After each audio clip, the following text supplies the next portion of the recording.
What does it take to be an Ironman? Simple.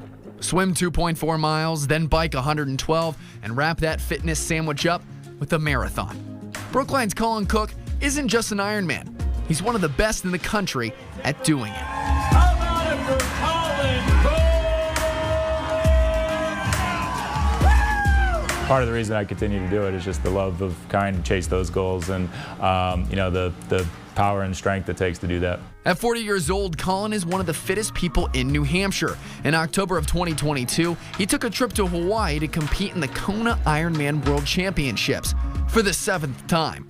My goal was to go under 9 hours, and so I actually swam. I actually had a PR swim for there, had a PR bike for there, and was heading on the run. I just need to run a 3-hour marathon. With 19 Ironmans under his belt, Colin went into the race as the #1 ranked American in the 40 to 44 age group. I did not quite achieve my goal, but still had a very good race, and to most people would be quite satisfied with that. Colin finished 31st in his age group and was the 3rd American to cross the finish line with a time of 9 hours and 18 minutes. Now, despite not being as sharp as he would like, you take one look at the medals around his basement and you can tell that there aren't many people like Colin. It completes, the competitive side of me and allows me to be competitive the rest of my life if I want. His proudest achievement to date was in 2020, finishing Ironman Florida in 8 hours and 53 minutes. Here he comes, all right, our first age grouper, Colin Cook.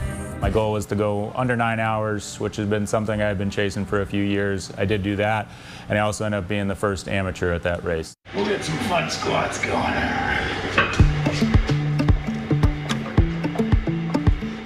Colin trains about 12 to 13 hours a week, and a lot of it happens in his basement. I've been building it up over the years. Actually, even just some of the weight stuff I just picked up like a month ago, so it's always getting enhanced here and kind of building on it. So he gave us a tour. All right. Wow. So here we are at the endless pool. The endless pool. So you just swim?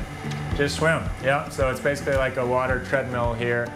I try to avoid the treadmill. I don't spend a ton of time on the treadmill, but when it's snowing or raining, we had some freezing rain the other day, so I did get on the treadmill here. So end up doing some running on here.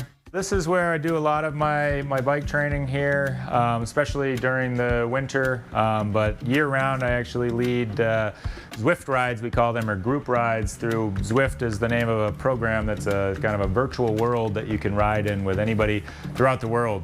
Since everything was right in front of us, Colin put us through some Ironman training.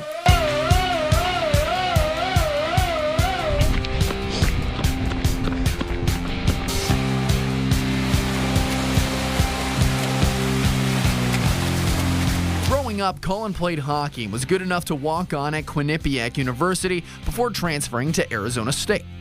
My whole life was really, my goal was to play in the NHL. But his endurance career didn't start until he was about 27 years old. Before that, he had to overcome an important obstacle. Partying became, a higher priority for me, and that continued on pretty strongly, very heavily, till a couple years after even I graduated college. Unhappy with where his life was going, he challenged himself at his brother's house at 3 in the morning. We were rather intoxicated, and I told him and my friends that I was going to run the Boston Marathon that year. And so they all laughed at me and said, "Sure, Colin, why don't you have another one?" Now, the partying didn't immediately stop, but his life shifted at that point and held true to his promise on running the 2009 Boston Marathon in under 4 hours. Felt better than I have, for a very long time, and finally felt some real purpose back in my life.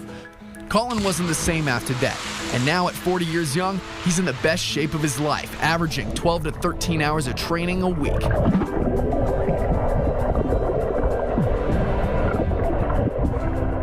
Colin is married to his incredibly supportive wife, Kristen, and is a father of 4 who are now getting the triathlon bug and even winning some kid races. They've all done triathlons and seem to enjoy it, and it's a lot of fun and makes me very proud. On top of being a husband and a dad, Colin is a technical account and manager for a cybersecurity company, a triathlon coach, and runs his own business. So his days start around 3 in the morning. it's humbling to go out and do a run at 5 in the morning, where a lot of times years ago I'd still be up awake partying. So it makes me really appreciate the changes I've made in my life.